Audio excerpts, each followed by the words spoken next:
교회를 다니다 보면 꽤 오래 다녔음에도 불구하고 야, 이 말이 정말 무슨 말이지 하는 그런 단어들이나 이야기들이 종종 있어요. 명확하게 뭐라고 이야기할 수는 없는데 그런데 어렴풋이는 알 수 있는 것 같은 그런 단어들인 거죠. 그래서 누가 모여 있다가 물어봐요. 집사님, 이게 도대체 무슨 말이에요? 이 단어가 도대체 어떤 뜻이에요? 그러면 그거요. 그게 이러다가 많은 그런 단어들이 몇 가지가 있어요. 그 가운데 이 영광이라는, 하나님의 영광이라는, 이 영광이란 단어는 우리 기독교에서 굉장히 많이 사용하는 단어이거든요. 오늘 우리가 불렀던 찬송에만도 하늘의 영광, 영광, 영광이라는 단어들이 굉장히 많이 나오고요. 또 우리가 기도하거나 또 설교 중에도 영광이라는 말이 많아요. 하나님이 영광 받으시고 영광 올려드리는 삶을 살게 하시고, 또 성경에도 나오죠. 먹든지 마시든지 무엇을 하든지 하나님의 영광을 위하여. 도대체 이 영광이라는 게 무엇이냐는 거죠. 여러분은 대답해 주실 수 있습니까? 그러면 제가 한번 여쭤보게요. 도대체 영광이라는 말, 그 말은 어떤 뜻이고 어떤 의미를 가지고 있는가 하는 거예요. 영광이라는 단어의 뜻은 1차적으로 하나님께서 현현하실 때, 이렇게 나타나실 때에 그때에 동반되는 광채 혹은 빛남, 이러한 것들을 의미하죠. 좀 단순하기는 하지만 그런 점에서 어떤 광채, 아름다움, 명성, 명예, 이러한 말로 이야기할 수 있어요. 그래서 우리가 하나님께 영광을 올려드린다라고 할 때는 1차적으로 하나님의 명예를 높인다 라는 그런 의미로 사용될 수 있는 거죠. 하나님께 올려드릴 영광을 세상 우상들에게 돌리지 말아라 라고 할 때도 마찬가지예요. 하나님이 받으셔야 할 영예로움, 즉 명예와 명성, 혹은 그분이 받으셔야 할 찬양을 세상 신들에게 돌리는 것, 우상들에게 돌리는 것, 이것을 의미하는 내용이에요. 심지어는 나의 영광을 위하여 살지 말아야 됩니다 라고 할 때도 동일하게 사용되는 말이죠.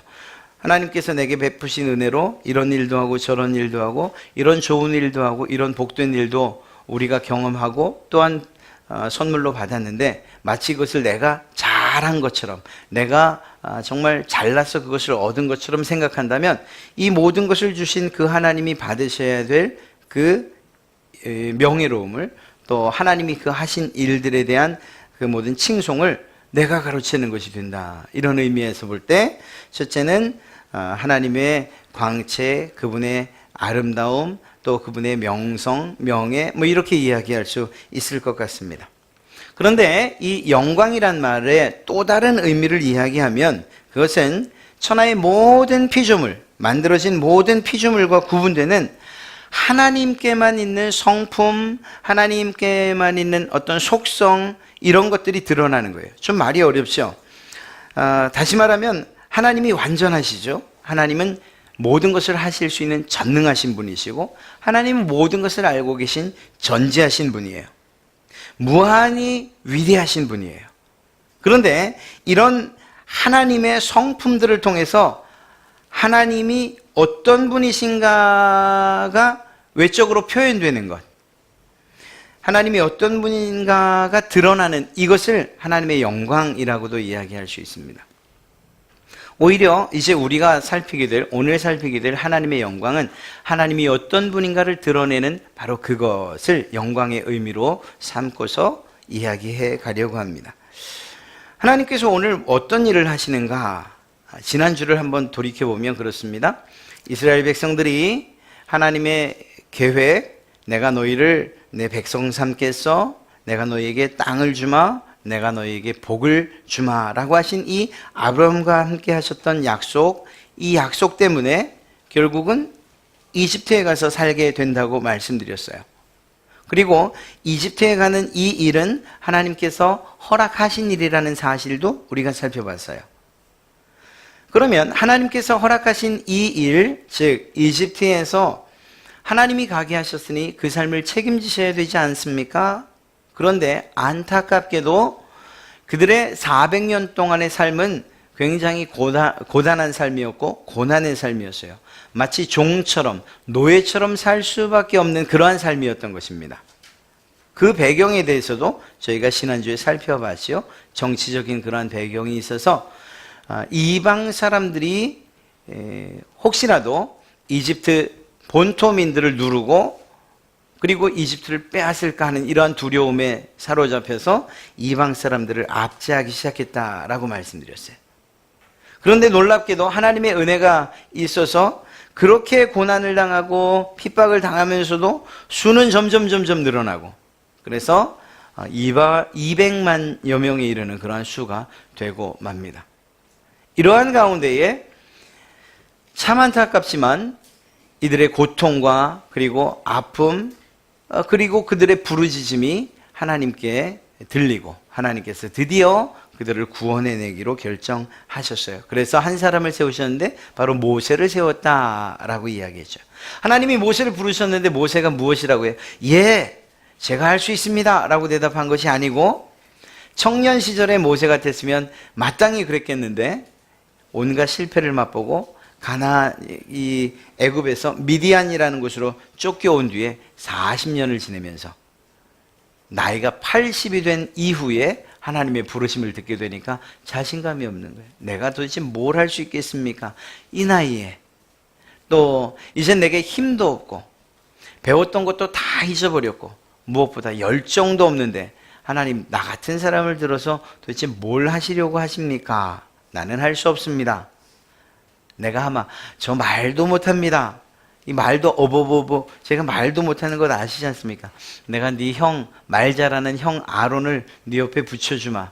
아 그래도 전 못합니다. 하나님이 드디어 노를 바라시죠. 분노하시기까지 합니다. 결국은 모세는 하나님의 손에 이끌려 지도자가 됩니다. 자, 그리고 오늘부터 이제 그 이야기가 시작되는 거예요. 지도자가 된 모세가 자신의 하나님의 백성들을 놓아주십시오. 우리가 이제 이집트로부터 독립하기를 원합니다 라는 이야기를 해야 되는 것입니다. 누구에게요? 그 당시에 이집트의 왕이었던 바로에게 말입니다. 바로에게 찾아가서 그 이야기를 해요. 우리가 하나님을 섬기기 원합니다. 우리를 놔주시오. 200만 명이나 되는 노동력이 빠져나가는데 그것을 허락할 왕이 어디 있겠어요? 그러니까 절대 안 된다고 이야기를 하죠. 그러나 그것은 하나님께서 이미 말씀하셨던 거예요. 내가 바로 왕의 마음을 완악하게 예전 성경대로 하면 강팍하게 하겠다라고 말씀하셨어요. 반복되는 그러한 완악함 때문에 10번이나 되는 재앙을 겪고서야 드디어 바로 왕은 이집트로부터 이스라엘을 독립시켜주고 또한 해방시켜 줍니다. 물론 그것으로 끝난 것은 아니었어요. 이후에 홍해라고 하는 곳까지 쫓아오기까지 하죠. 어찌되었거나 오늘 우리는 하나님께서 당신의 백성들을 이집트로부터 구원해내시는 그 과정을 살펴보게 될 텐데 이 구원의 과정 가운데에서 바로 이 영광, 하나님이시라는 사실을 우리는 보게 돼요. 동시에 하나님의 영광을 위해서 사는 사람들이 어떠한 삶의 결과를 얻게 되는가 하는 것도 우리는 보게 돼요.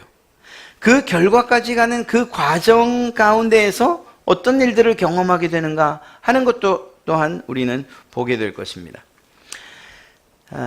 우리 믿음의 어떤 그 교리를 담아놓은 하이델베르그 소요리 문답 혹은 웨스트민스터 소요리 문답의 제1문에서는 이러한 질문을 던지고 있습니다. 우리 사람의 첫 번째 되는 목적은 무엇입니까? 우리 사람들이 이 세상에 태어난 하나님께서 우리를 만드신 첫 번째 목적은 무엇입니까? 라고 이렇게 질문을 하고 그 대답은 온전히 하나님을 영화롭게 하고 그분을 기뻐하고 즐거워하기 위함입니다. 이것이 우리 인생의 목적입니다. 라고 대답하고 있습니다. 역시 여기에도 하나님께 영광 올려드리는 것, 하나님을 영화롭게 하는 것, 이것을 우리 사람의 제일 되는 목적으로 삼고 있다는 것이죠.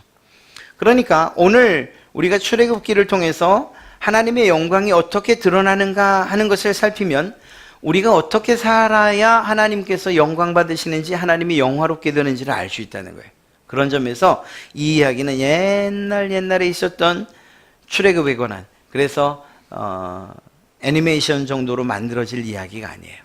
또 그것을 보면서 이집트의 역사 혹은 이스라엘의 역사에 관심을 갖기보다는 그 일을 통해서 하나님이 어떻게 하나님이심을 나타내는지, 하나님이 어떻게 영광스러우시고 영화로우신지를 우리는 발견해야 되는 것이죠. 그것을 아울러서 그것과 동시에 우리가 그러면 어떻게 살 때 하나님이 영광을 받으시는지까지 우리는 살펴보게 될 것입니다. 말씀드렸던 것처럼 모세는 바로에게 가서 요청을 합니다. 우리를 놓아주시오. 우리가 하나님의 명령에 따라서 이제 하나님을 예배하러, 하나님께 제사하러 우리는 떠나갈 것이오 라고. 그런데 바로왕이 놔주질 않고 오히려 분노를 발하죠. 야, 너희가 일이 편하구나. 너희가 정말 하는 일이 없다 보니까 쓸데없는 생각을 하는구나 라고 생각을 해서 그렇게 말하며 더 큰 일을 이스라엘 백성들에게 부과합니다. 그 내용은 그것이었어요. 벽돌을 만들 때 지푸라기가 있어야 벽돌을 만들고 그것이 튼튼하지요. 그런데 이제부터는 지푸라기를 주지 않겠다는 거예요. 너희가 알아서 지푸라기들 구해다가 대신에 그 벽돌을 만드는데 대신 그 벽돌의 수는 조금도 줄어들면 안 돼 라는 이러한 명령을 내립니다. 고난이 시작되는 거죠. 하나님께서 원하신 것은 무엇입니까? 바로에게 내가 하나님이심을 너에게 보이겠어. 애굽 너희 백성들 그리고 너희 나라에 내가 하나님이라는 사실을 이제 나타내 보일 거야 라고 이야기하셨는데, 그 하나님의 영광이 나타나는 것 때문에 어떤 일이 일어났는가? 정작 이스라엘 백성들은 고통과 고난의 시간을 시작해야만 했다는 거예요. 이상하지 않습니까? 하나님의 영광이 나타나면 그러면 모든 문제들이 해결되고, 그리고 악의 세력들이 정말 무릎을 꿇고 하나님 앞에, 그래서 그 하나님을 따르는 하나님의 백성들의 삶이 편안해지고 안락해져야 되는 것 아니냐고요. 그런데 놀랍게도 하나님께서 내 영광을 이제 나타내 보이겠다라고 하는 이 순간부터 오히려 이스라엘 백성들은 더 힘든 노동과 그리고 고난 가운데 빠져 들어가게 됐다는 거예요. 이 이야기는 오늘날 우리 그리스도인들이 가질 수 있는 아주 큰 착각 하나를 분명하게 이야기하고 있습니다.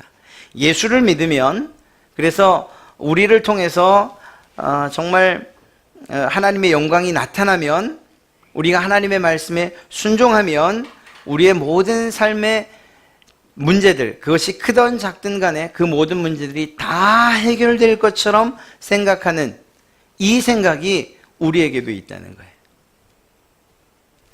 하나님의 영광이 나타나면, 그래서 바로 앞에서 하나님의 영광을 선포하면, 그러면 바로가 그 앞에 무릎을 꿇고 이제는 이스라엘 백성들을 놔주고 그들은 자유의 몸이 될 것 같은 이러한 기대를 가지고 모세는 그 바로왕 앞에 나갔는데 전혀 다른 결과가 나타난 거예요. 모세가 어떠한 반응을 보입니까? 그것 때문에 낙심하게 됩니다.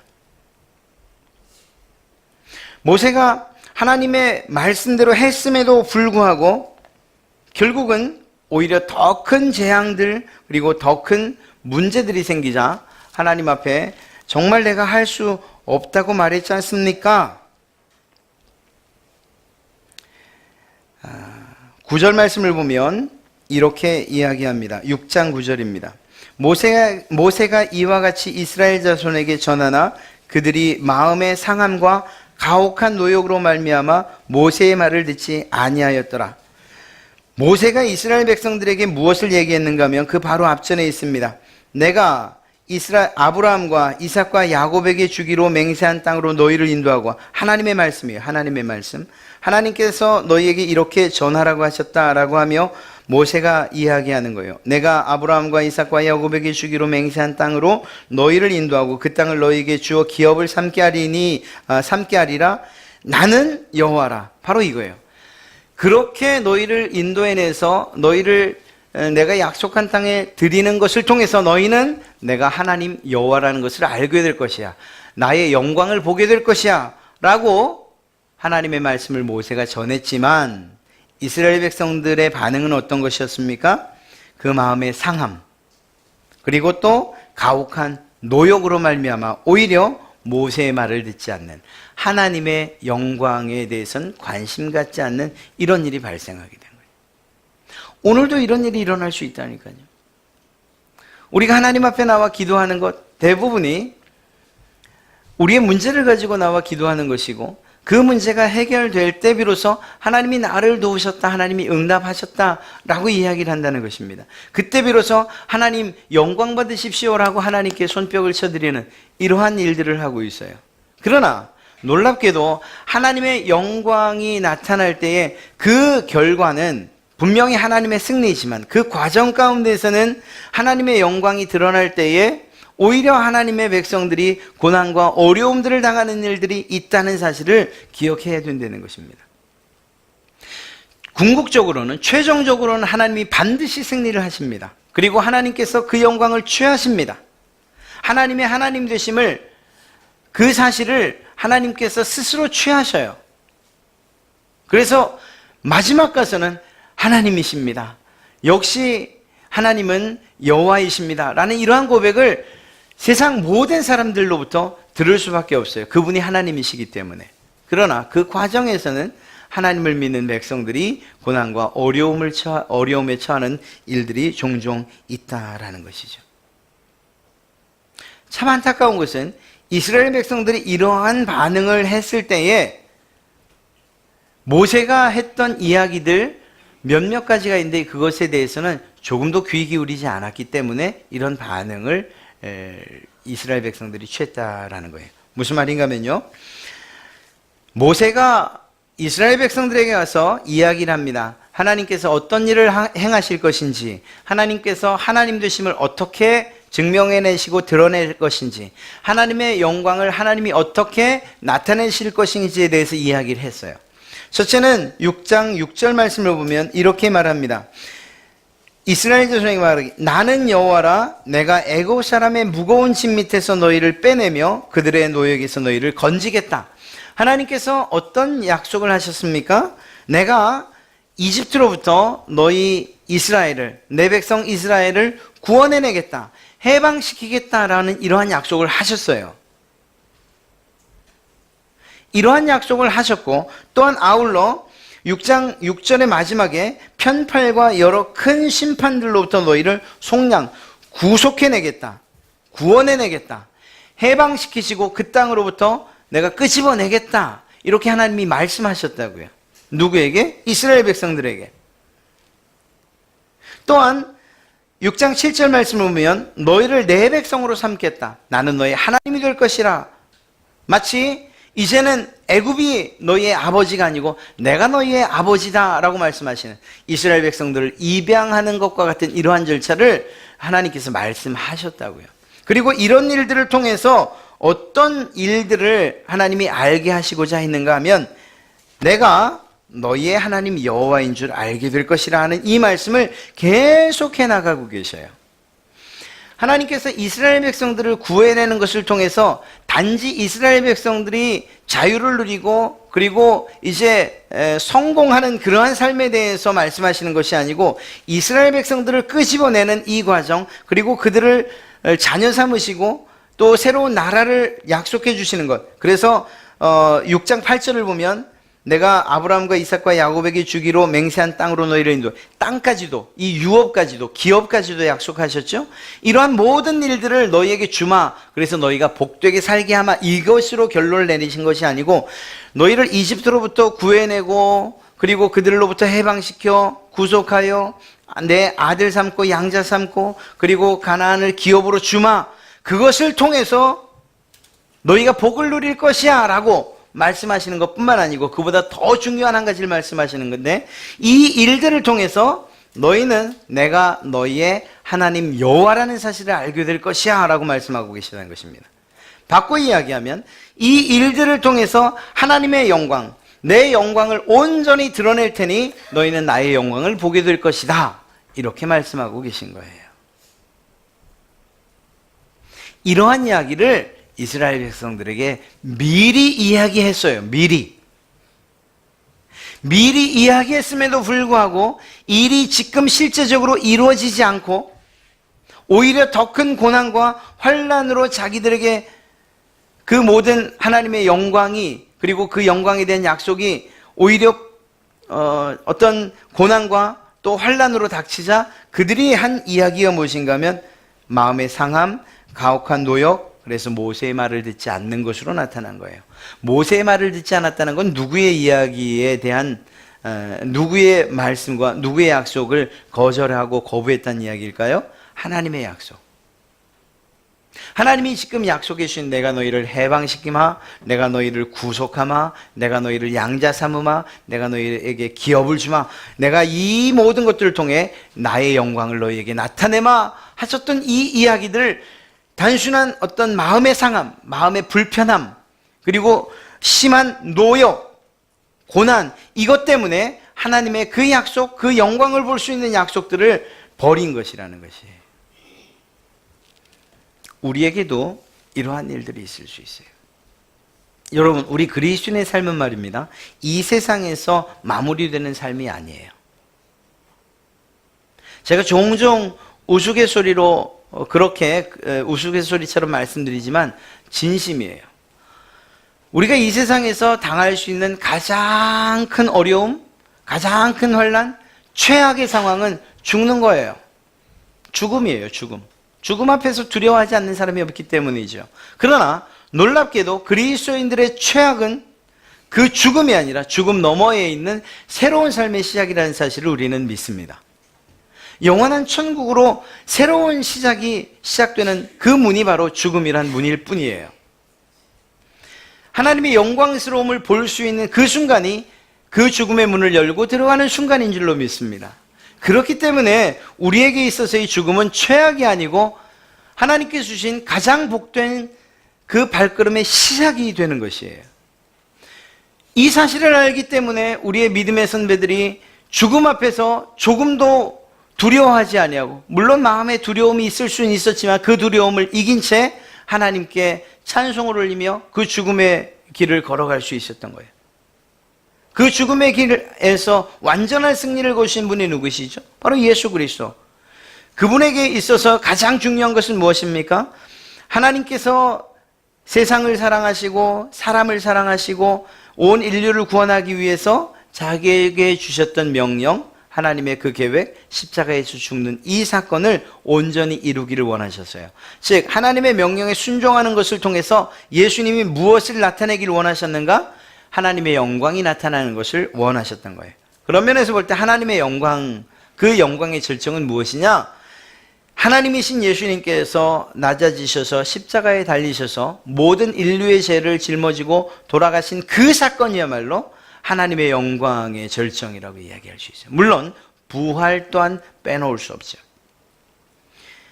이러한 일들을, 하나님의 영광을 온전히 나타내기 위해서 정작 예수님이 경험하셔야 됐던 그 삶은 고통과 그리고 아픔, 조롱과 수치, 죽음이었다는 거예요.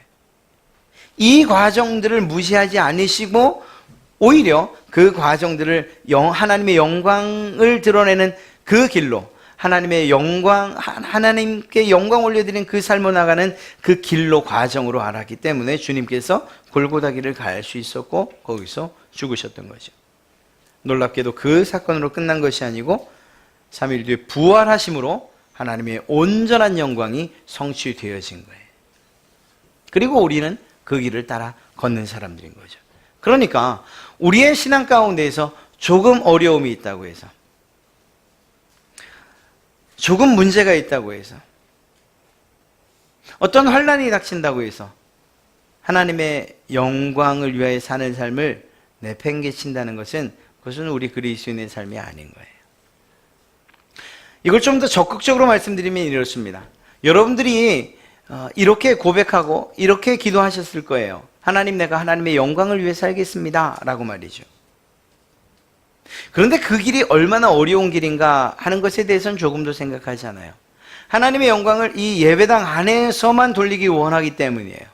그러나 하나님의 영광은 예배의 처소뿐만 아니라 오히려 세상 여러분들이 서 있는 그곳에서 하나님의 영광이 드러나야 되고 하나님이 하나님이라는 사실이 여러분들을 통해서 나타나야 돼요.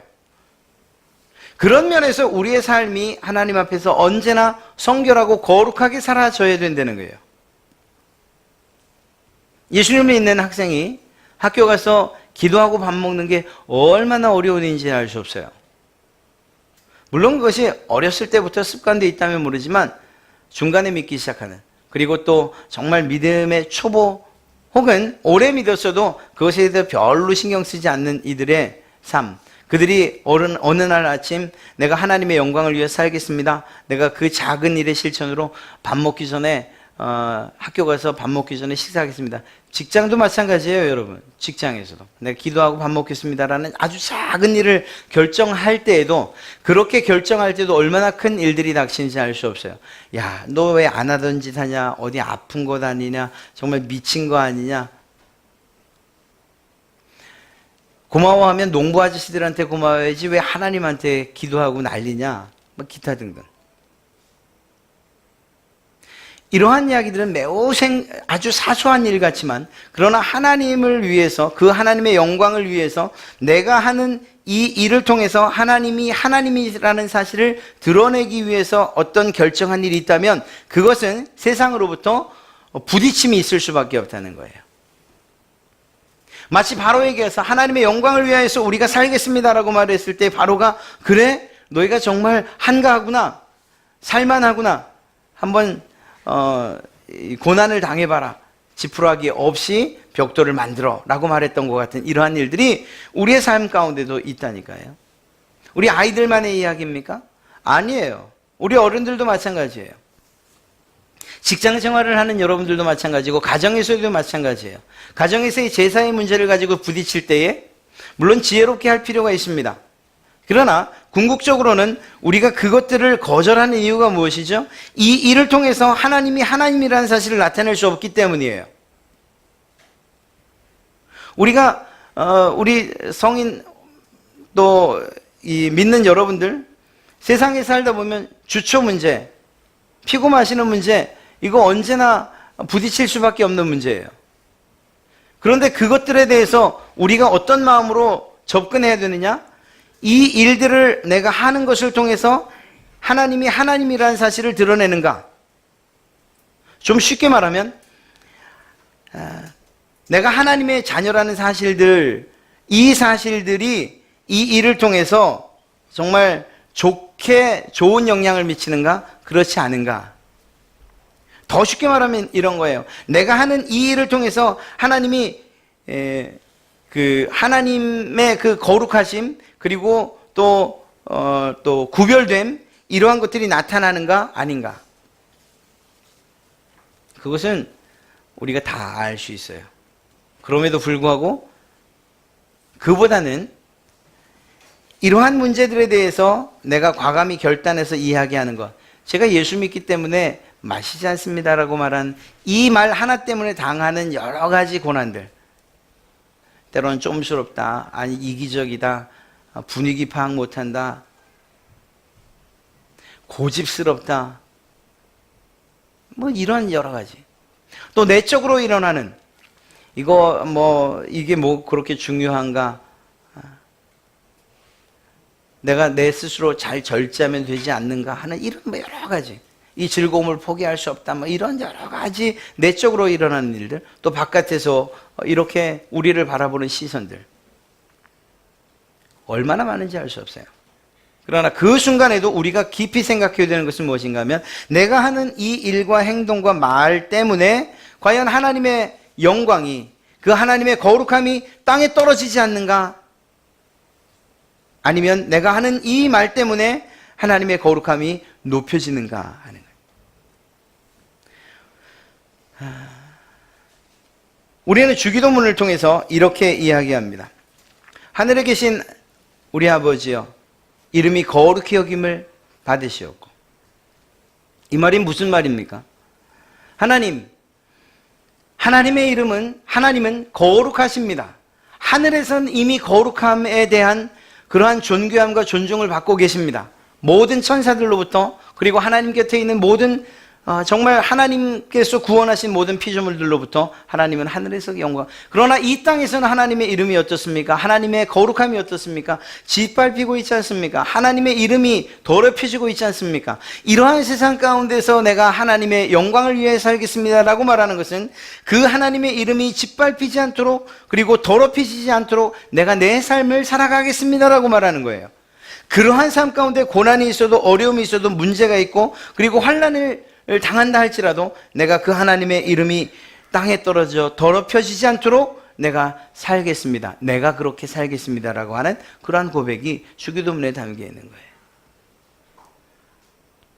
우리가 어떻게 살아갈 것인가? 내가 하나님의 영광을 위해 살겠습니다. 먹든지 마시든지 무엇을 하든지 하나님의 영광을 위해 살겠습니다 라고 말하는 이 말이 그렇게 어렵지 않아요. 지금 여러분들과 제가 한번 주고받으면서 할 수 있어요. 그러나 그렇게 사는 일은 쉽지 않다는 사실을 알아야 됩니다. 우리는 결국 이러한 질문 앞에서 하나님이 어떠한 일들을 즐거워하시고 기뻐하실까에 대한 대답을 우린 미리 해야 돼요. 하나님이 기뻐하신다면 그러면 그것은 하나님의 영광을 위해 사는 삶이죠. 그것이 비록 우리가 어려운 일, 우리가 어려운 상황에 놓인다 할지라도 우린 포기할 수 없다는 거예요. 우리 스스로 힘들어지고 정말 견딜 수 없는 그러한 유혹을 받는다 할지라도 포기할 수 없는 거예요. 왜? 그 일을 통해서 하나님의 이름이 높아지고 하나님의 거룩함이 세워지고 하나님이 영광을 받으신다면 그러면 우리는 그러한 일들을 해야 되는 것이죠. 짧게 한 가지만 더 말씀드린다면 그것입니다. 하나님은 하나님의 영광을 앞서 말씀드린 하나님의 성품 이스라엘 백성들을 사랑하고 그들을 긍휼히 여기고 그들에게 인애를 베푸시고 하는 것을 통해서 나타낼 수 있어요. 물론 그러한 하나님의 영광스러움에 대해서 사람들, 이스라엘 백성들의 불평과 원망, 그리고 자신들의 고난으로 인해서 그 하나님의 영광스러운 삶을 살기를 거절하기도 하지만 말입니다. 두 번째는 하나님의 성품 가운데 공의의 성품이 있어요. 이것은 죄에 대해서 용서하지 아니하시는, 심판하시는 하나님의 성품과 속성이에요. 이 두 가지가 어떻게 하나 될 수 있느냐? 하나님의 사랑과 하나님의 공의가 어떻게 하나 될 수 있느냐? 예, 하나 될 수 있는 방법 있어요. 우리의 구원에 있어서 하나님의 사랑과 하나님의 공의가 그대로 나타났어요. 하나님의 공의대로 하면 이 세상에서 살아남을 사람이 아무도 없어요. 죄 없는 사람이 없기 때문이죠. 그런데 그 하나님의 공의가 어떻게 나타났는가? 예수 그리스도라는 그분을 대신 우리를 위해 죽이시는 것으로서 하나님의 공의를 이루셨어요. 우리가 안 죽은 것일, 우리가 죽지 않았을 뿐이에요. 나를 위해서 대신 죽은 분이 계신 거예요. 그분이 바로 예수님이에요. 그 하나님께서 십자가에 못 박으시는 것을 통해서 하나님의 공의는 이루어졌어요. 동시에 그 예수님의 죽으심을 통해서 누가 살아났죠? 우리가 살아난 거예요. 그래서 하나님의 사랑은 여전히 우리에게 베풀어진 거예요. 이 일이 사실은 바로에게 나타납니다.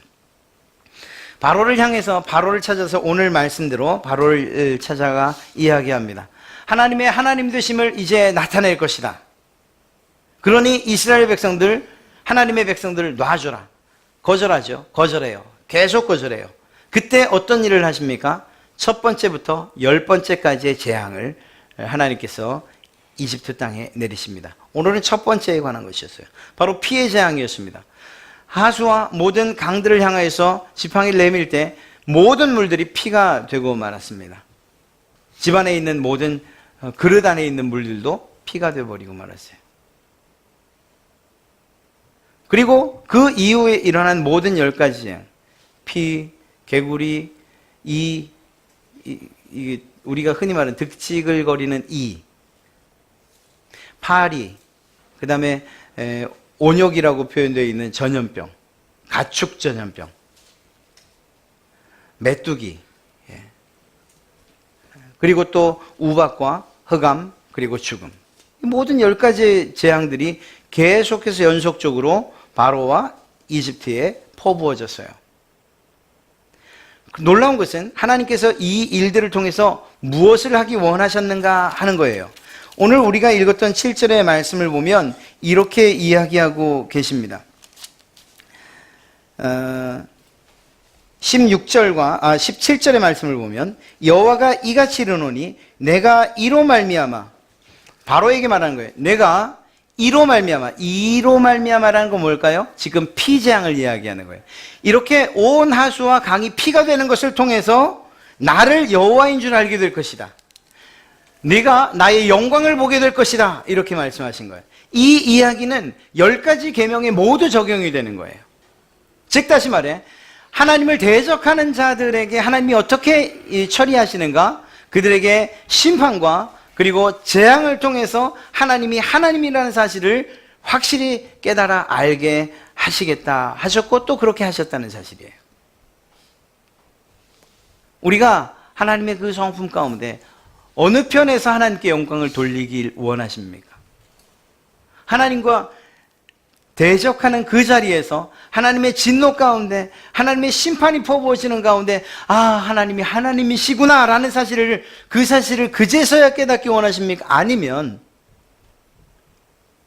우리에게 베풀어지는 그 놀라운 사랑, 우리를 죄로부터 해방하시고 죄로부터 구원하여 주시고 하나님의 아들 삼으시고 하나님의 기업을 우리에게 허락하시며 그 일을 통해서 너는 하나님의 영광, 나의 영광을 보게 될 것이야 라고 하는 그 자리에 서기를 원하십니까? 하나님은 반드시 심판하시는 분이에요. 이 세상에서 악한 자들의 그러한 득이양양함, 부자가 되고 성공한 것 같고 높은 자리에 오르고 하는 이런 것들이 조금도 부럽지 않은 이유가 무엇인가 하면 그들의 시작이 악함이었기 때문이에요. 죄악이었기 때문이에요. 하나님을 알지 못하는 것 위에 그 위에 세웠기 때문에 우리는 그것을 조금도 두려워하지 않아요. 어느 날 하나님께서 반드시 그의 공의로 하나님의 영광을 드러내시는 그날 그것들은 다 무너질 것임을 우리가 알기 때문이에요. 세상의 역사 가운데에도 한 임기가 끝나고 한 왕 혹은 대통령의 임기가 끝나고 또 다른 임기가 오면 그 전에 했던 모든 부조리하고 그리고 더러웠던 죄악들이 다 떠오르는 이러한 시대. 우리 사람의 눈이 정확지도 않음에도 불구하고 그렇게 떠올라 죄가 죄됨을 분명히 알게 되는 이러한 시대. 하나님의 분명하고 정확하고 엄위한 눈이 여러분을 살피고 있다면, 그래서 그 마지막 심판날이 된다면 우리는 어느 자리에 서 있는 것이 정말 복된 일인가를 분명히 알게 될 것입니다. 원하기는 그러한 지혜를 우리에게 미리 주셔서 지금 이 땅에서 내가 하나님을 위해 살겠습니다. 하나님의 영광을 위해 살겠습니다. 비록 고난과 어려움이 있다 할지라도 하나님의 그 사랑하심을 또 그 은혜와 그리고 또 인자하심과 그분의 자비와 그 긍휼하심을 통해서 하나님의 하나님 되심을 알기 원합니다. 또 내가 그러한 삶을 살아가겠습니다. 하나님의 영광이 나를 통해 드러나길 원합니다. 이러한 자리에 있어야 하지 않겠냐 하는 거예요. 사랑하는 성도 여러분, 하나님의 영광 다시 한번 깊이 묵상하시고 내가 정말 하는 이 일을 통해서 하나님의 영광을 받으시는가? 내가 하는 이 생각을 통해서 하나님이 정말 기뻐하시는가? 하는 이러한 질문들을 계속해서 던지며 사는 것, 이것이 우리의 삶이 더 거룩하고 더 성결하고 더 구별된 그러한 삶이 되어질 줄로 믿습니다. 바뀐 말로 하면 예수님이라면 어떻게 하실까라는 이러한 질문도 동일한 맥락에서 우리 스스로에게 던져야 할 그러한 질문들인 것이죠. 사랑하는 성도 여러분, 하나님의 영광, 그것 혹시 우리가 취하지 않아도, 우리가 그것에 무관심해도 하나님은 스스로 영화로우신 분이시고 영광스러운 분이시고 그 영광은 완전하신 분이에요. 여러분들이 하나님께 영광을 올려드리지 않아도 하나님은 이미 완전하신 분이에요. 하나님이 여러분에게 영광을 구걸한다고 생각하지 마십시오. 하나님이 영광을 구걸하실 만한 분이 아니에요. 왜? 완전하시기 때문이에요. 그렇다면 우리가 해야 될 것은 우리 스스로 자의적으로 자발적으로 그 하나님을 영화롭게 하는 일, 그것이 마땅한 우리의 의무요 또한 특권임을 알아서 그렇게 살아갈 뿐이에요. 그리고 하나님께서 그 영광을 취해 주시는 거예요. 이미 완전하심에도 불구하고 그것이 하나님의 사랑인 것이죠. 다음 한 주간도 이러한 하나님의 영광을 위해서 살아가시는, 비록 고난과 어려움과 또 여러분들을 향한 세상의 질시가 있다 하더라도 하나님의 영광을 포기하지 아니하고 하나님의 하나님 되심을 여러분의 삶을 통해서, 말을 통해서 나타내시고 드러내시는 그러한 여러분 되시기를 주님의 이름으로 축복합니다.